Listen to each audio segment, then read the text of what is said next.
So, this is lecture number 12th of electromagnetic induction, and in this part, we are going to do many questions on EMF is equal to B L effective into V. इसी concept पे हम और भी questions करेंगे। जैसे आप पहला question देखिए, इसमें बोला है कि इन सब सिचुएशन में आपको ईएमएफ डेवलप्ड निकालना है अक्रॉस द एंड पॉइंट। तो ये देखिए आपके पास सेमी सर्कुलर एक कॉइल है और दो पॉइंट ए और बी के बीच में आपको ईएमएफ डेवलप निकालना है। तो उसका फॉर्मूला होता है B into L effective into B. L effective मतलब shortest length between the two ends point, जो कि 2r के बराबर है। तो यहां से ईएमएफ आ गया इतना।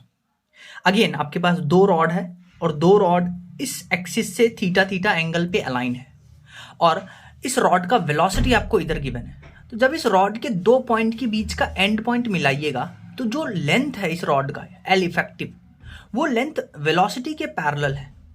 और अगर दो वेक्टर पैरेलल हो गया तो यहाँ ईएमएफ 0 होगा। फिर यहाँ पे देखिए अगेन सेमी सर्कुलर कॉइल है, वेलोसिटी इधर है, मैग्नेटिक फील्ड अंदर है। रॉड के दो एंड पे आप बनाइएगा एल इफेक्टिव, तो ये आ जाएगा 2r के बराबर।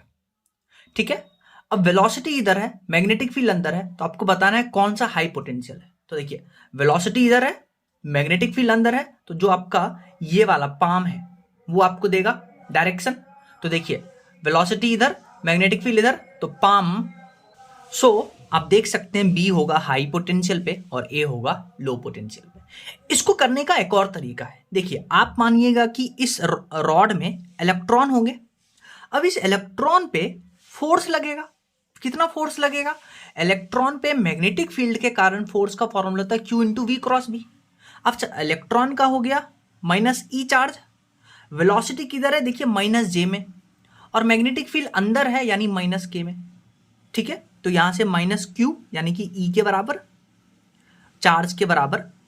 ठीक है, माइनस और माइनस जे, तो यहां से माइनस माइनस खत्म। अब देखिए जे क्रॉस के आई होता है, तो आई और आगे माइनस, तो फोर्स नेगेटिव डायरेक्शन में लग रहा है, यानी कि इलेक्ट्रॉन पे फोर्स इधर लग रहा है। अगर इलेक्ट्रॉन पे फोर्स इधर लग रहा है तो इधर इलेक्ट्रॉन एक्यूमुलेट होगा, तो इधर नेगेटिव चार्ज इधर पॉजिटिव चार्ज। तो ऐसे भी आप पोटेंशियल कैलकुलेट कर सकते हैं। नेक्स्ट क्वेश्चन देखिए, वेरी इंपॉर्टेंट क्वेश्चन। बोला है कि आपके पास एक लूप है और लूप रखा हुआ है एक यूनिफॉर्म मैग्नेटिक फील्ड में। लूप का वेलोसिटी देखिए इधर है, लूप का लेंथ आपको गिवन है।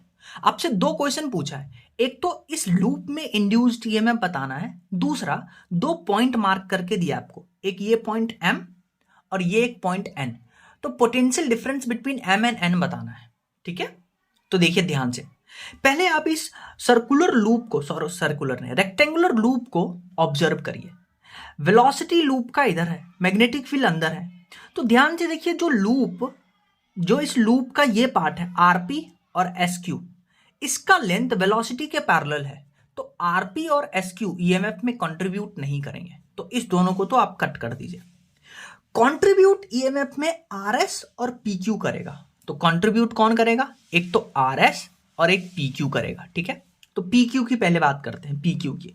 PQ का वेलोसिटी इधर है, लेंथ L है, मैग्नेटिक फील्ड अंदर है। तो आपको पता है वेलोसिटी इधर, मैग्नेटिक फील्ड अंदर, वेलोसिटी इधर, मैग्नेटिक फील्ड अंदर, तो पाम आपको देगा हाई पोटेंशियल। तो P हो गया हाई पोटेंशियल पे और Q हो गया लो पोटेंशियल। तो इसको हम ऐसे रिप्रेजेंट कर सकते हैं। और ईएमएफ कितने बराबर हो जाएगा? BLV के बराबर। तो ईएमएफ इसका BLV के, तो इसके जगह पे हम बैटरी डाल सकते हैं।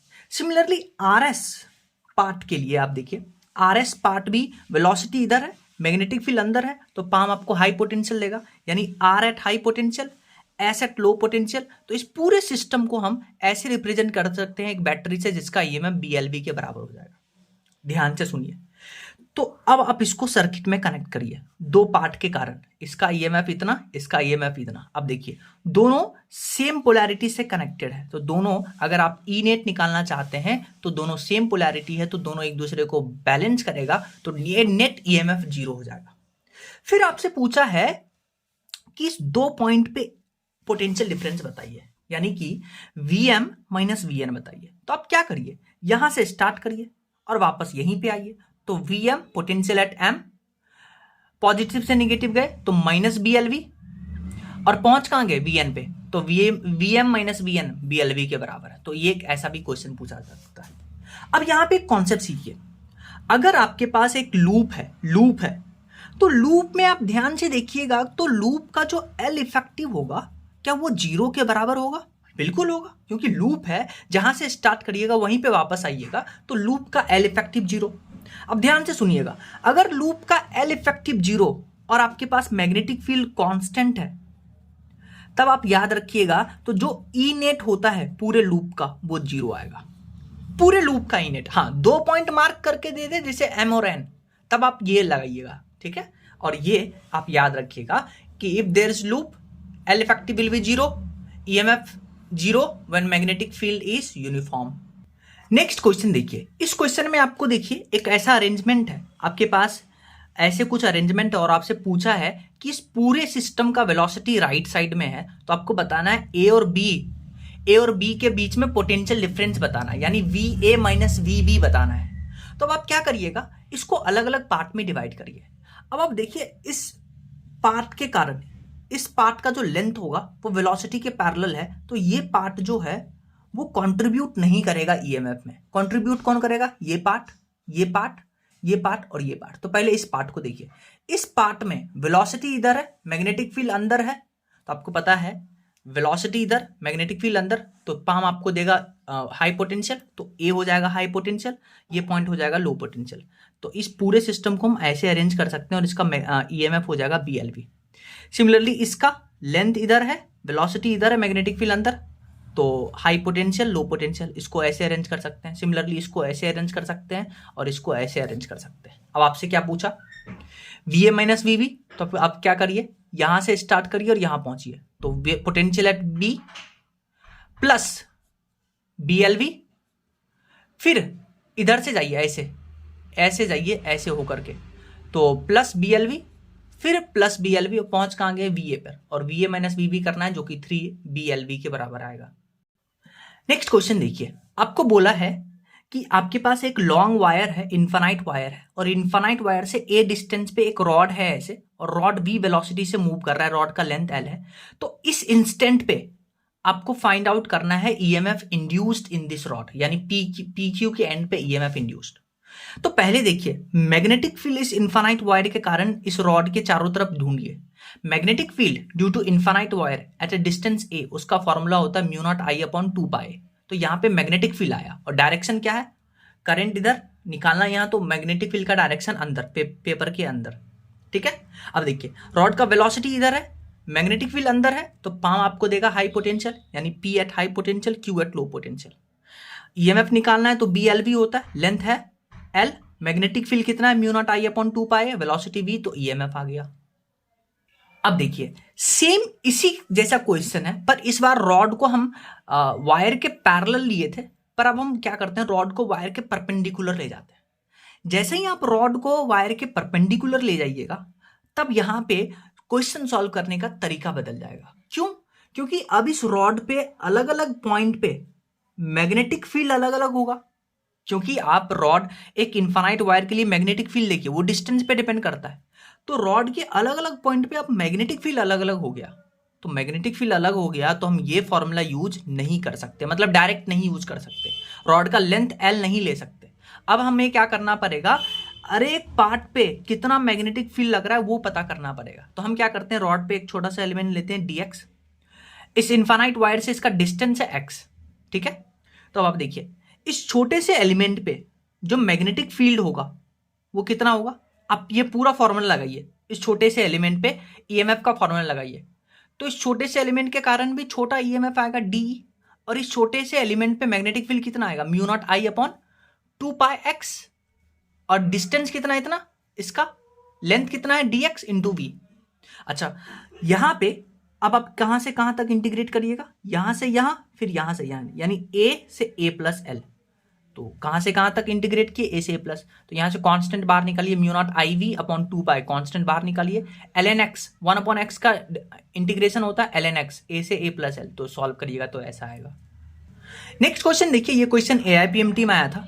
इसमें बोला है कि ये जो सिचुएशन आपको गिवन है, इसमें आपको बेसिकली इंड्यूस्ड ईएमएफ प्रोड्यूस निकालना है। देखिए सिचुएशन क्या है, अगेन एक इन्फानाइट वायर है और आपके पास एक रेक्टेंगुलर कॉइल है जिसका साइड ए गिवन है, ठीक है, और ये v वेलोसिटी से इधर और मूव कर रहा है। अब आप ध्यान से देखिए, ये जो रेक्टेंगुलर लूप है, इस रेक्टेंगुलर लूप में जो AD पार्ट है और जो CB पार्ट है, ये दोनों EMF में कंट्रीब्यूट नहीं करेगा क्योंकि इन दोनों का लेंथ वेलोसिटी के पैरेलल है। देखिए AD और CB पार्ट, तो इसका EMF 0 हो गया। लेकिन CD और AB पार्ट, इसका लेंथ वेलोसिटी के परपेंडिकुलर और वेलोसिटी मैग्नेटिक फील्ड के कारण परपेंडिकुलर, क्योंकि रॉड के कारण इनफाइनाइट वायर के कारण यहां मैग्नेटिक फील्ड प्लेन के अंदर आएगा। ठीक है, अब आप ध्यान से सुनिए, पहले हम बात करते हैं CD रॉड के बारे में। ठीक है, तो EMF किसके कारण से आएगा? CD और AB के कारण। अब आपको क्वेश्चन में एक और चीज गिवन है कि जो इस इनफाइनाइट वायर से इस रेक्टेंगुलर लूप के बीच का जो डिस्टेंस है वो x गिवन है।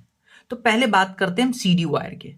तो CD लूप ऐसा है और इस इनफाइनाइट वायर के कारण यहां पे जो मैग्नेटिक फील्ड होगा उसको लिखेंगे μ0I/2π।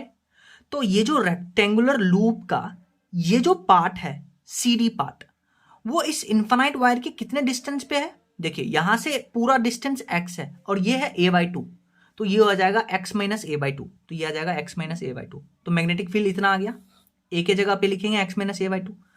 इस CD पाथ के कारण जो EMF आएगा उसको हम E1 बुला रहे हैं, that will be BLV। Magnetic field की जगह ये पूरा लिखेंगे, लेंथ इसका है A और वेलोसिटी इसका है B, तो E1 आ गया इतना। फिर AB पार्ट के कारण हम फाइंड करेंगे AB पार्ट पे इस इनफाइनाइट वायर के कारण कितना मैग्नेटिक फील्ड लग रहा है उतना, तो ये आएगा μ0I/2πx। अब डिस्टेंस कितना है? डिस्टेंस कितना है? यहां से x और यहां से a/2, यानी कि डिस्टेंस हो गया x + a/2। तो ये आ गया मैग्नेटिक फील्ड AB पे, और EMF निकालने के लिए BLV, और इसको हम सेकेंड EMF बोलते हैं E2। तो मैग्नेटिक फील्ड का वैल्यू डालेंगे, लेंथ है इसका A और वेलोसिटी है V। अब आपसे पूछा है टोटल इंड्यूस्ड EMF, तो देखिए अब आप ध्यान से देखिए जो E1 है हम बात कर रहे हैं। देखिए ये जो CD पार्ट है, AB पार्ट है, इसमें देखिए इसका वेलोसिटी इधर है, मैग्नेटिक फील्ड अंदर है, तो वेलोसिटी इधर है, मैग्नेटिक फील्ड अंदर है, तो A at high potential, similarly D at high potential. तो इसको और इसको हम ऐसे बना सकते हैं। तो E1 ये हो गया और E2 ये हो गया।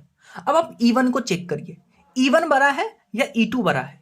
तो देखिए ये पार्ट दोनों में सेम है, पर आप देखिए E1 में डिनोमिनेटर में ये वैल्यू कम आएगा क्योंकि माइनस हो रहा है, और ये वैल्यू ज्यादा आएगा क्योंकि इसमें प्लस हो रहा है दो क्वांटिटी, तो ये ज्यादा आएगा तो EMF कम होगा, यानी कि आपके पास E1 बड़ा है और E2 छोटा है। तो नेट EMF क्या होगा? E1 - E2। E1 इतना निकालें, E2 इतना निकालें, दोनों का डिफरेंस ले लीजिएगा, आंसर आएगा। अब हम क्या करते हैं, यहां पे एक छोटा सा कॉन्सेप्ट सीखते हैं। कॉन्सेप्ट क्या है कि एक मैग्नेट के कारण उसके द्वारा प्रोड्यूस्ड मैग्नेटिक फील्ड का डायरेक्शन हम पता करना चाहते हैं। वापस सुनिए, how to calculate direction of magnetic field due to bar magnet. तो देखिए बार मैग्नेट में आपको दो पोल होता है, साउथ पोल नॉर्थ पोल।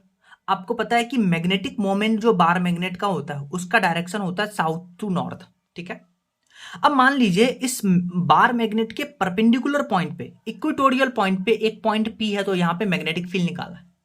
अब आप देखिए इस बार मैग्नेट का मैग्नेटिक मोमेंट इधर है और इक्वेटोरियल पॉइंट पे थीटा होता है 180 डिग्री। तो अगर थीटा मैग्नेटिक मोमेंट और B के बीच में 180 डिग्री है और मैग्नेटिक मोमेंट लेफ्ट साइड में है, तो मैग्नेटिक फील्ड जो होगा वो राइट साइड में होगा। एक और एग्जांपल देखिए, ये मैग्नेट है, मैग्नेट का ये साउथ पोल, ये नॉर्थ पोल। अब जो पॉइंट है वो उसके एक्सिस पे है, एक्सिस पे मतलब थीटा = 0। अगर थीटा 0 है और मैग्नेटिक मोमेंट का डायरेक्शन होता है साउथ से नॉर्थ, तो मैग्नेटिक मोमेंट ऊपर है, थीटा 0 करना है तो मैग्नेटिक फील्ड को भी ऊपर होना चाहिए। तो ये डायरेक्शन आ गया मैग्नेटिक फील्ड का। अगेन ये एग्जांपल देखिए, बार मैग्नेट का ये साउथ पोल, ये नॉर्थ पोल, और अब पॉइंट है इस इक्वेटोरियल पॉइंट पे। अब आप देखिए मैग्नेटिक मोमेंट का डायरेक्शन साउथ से नॉर्थ जो कि ऊपर है, और इक्वेटोरियल पॉइंट पे थीटा होना चाहिए 180 डिग्री मैग्नेटिक मोमेंट और मैग्नेटिक फील्ड के बीच में। तो मैग्नेटिक मोमेंट ऊपर है, होना चाहिए 180 डिग्री, तो मैग्नेटिक फील्ड को नीचे होना पड़ेगा, यानी P पे जो मैग्नेटिक फील्ड होगा वो नीचे होगा। ठीक है, अगेन इस क्वेश्चन को देखिए, इसमें बार मैग्नेट है और इसके एक्सियल पॉइंट पे ये पॉइंट P है। तो पहले आप मैग्नेटिक मोमेंट का डायरेक्शन निकालिए, वो होता है साउथ से नॉर्थ जो कि राइट हैंड साइड में है। और एक्सियल पॉइंट पे है तो थीटा 0 होना चाहिए। 0 करने के लिए मैग्नेटिक फील्ड को भी राइट हैंड साइड में होना चाहिए, तभी थीटा 0 होगा। अब आप एक क्वेश्चन देखिए, इसमें बोला है कि दो आपके पास मैग्नेट है, एक मैग्नेट का नॉर्थ पोल, एक मैग्नेट का साउथ पोल, और ये जो रॉड है ये बेसिकली प्लेन के बाहर आ रहा है, मतलब ये रॉड ऐसे घूम रहा है, ऐसे। ये रॉड कैसे घूम रहा है? ये रॉड ऐसे घूम रहा है, ऐसे, यानी कि प्लेन के ऊपर जा रहा है और प्लेन के नीचे जा रहा है, प्लेन के ऊपर जा रहा है और प्लेन के नीचे जा रहा है। तो आपको बताना है ए और बी में हाई पोटेंशियल कौन होगा। तो पहले आप मैग्नेटिक फील्ड का डायरेक्शन निकालिए, वो होता है नॉर्थ से साउथ। तो मैग्नेटिक फील्ड का नॉर्थ से साउथ और वेलोसिटी, रॉड का वेलोसिटी किधर है? प्लेन के ऊपर, और magnetic field right hand side में, तो पाम आपको देगा हाई पोटेंशियल। तो रॉड का ऊपर मूवमेंट है, magnetic field right hand side में, तो पाम आपको हाई पोटेंशियल देगा। ए हाई पोटेंशियल पे, बी लो पोटेंशियल पे, ठीक है। सिमिलरली आपको बोला है कि एक बार मैग्नेट है, आपको पोल दे दिया, और आपसे अगेन बोला है कि रॉड जो है वो प्लेन के ऊपर जा रहा है और प्लेन के नीचे जा रहा है, रॉड का ऐसे मूवमेंट हो रहा है। तो इसमें बताइए कौन सा हाई पोटेंशियल होगा, कौन सा लो पोटेंशियल होगा। पहले तो आप इस रॉड पे बार मैग्नेट के कारण मैग्नेटिक फील्ड देखिए, तो यहां पे मैग्नेटिक फील्ड देखेंगे। अब आप ध्यान से देखिए, ध्यान से देखिए, तो रॉड के बार मैग्नेट के एक्सियल पॉइंट पे आपको पॉइंट दिया है। तो पहले आप मैग्नेटिक मोमेंट का डायरेक्शन दिखाइएगा, साउथ से नॉर्थ, जो कि लेफ्ट हैंड साइड में है। तो एक्सियल पॉइंट पे थीटा 0 होने के लिए मैग्नेटिक फील्ड को भी लेफ्ट हैंड साइड में होना पड़ेगा, और ये डायरेक्शन आ गया मैग्नेटिक फील्ड का। अब आप देखिए, रॉड का मूवमेंट ऊपर, मैग्नेटिक फील्ड ऐसे, तो पाम आपको देगा पोटेंशियल। तो रॉड का मूवमेंट ऊपर, मैग्नेटिक फील्ड इधर, तो पाम आपको देगा हाई पोटेंशियल। ये पॉइंट हाई पोटेंशियल, ये पॉइंट लो पोटेंशियल।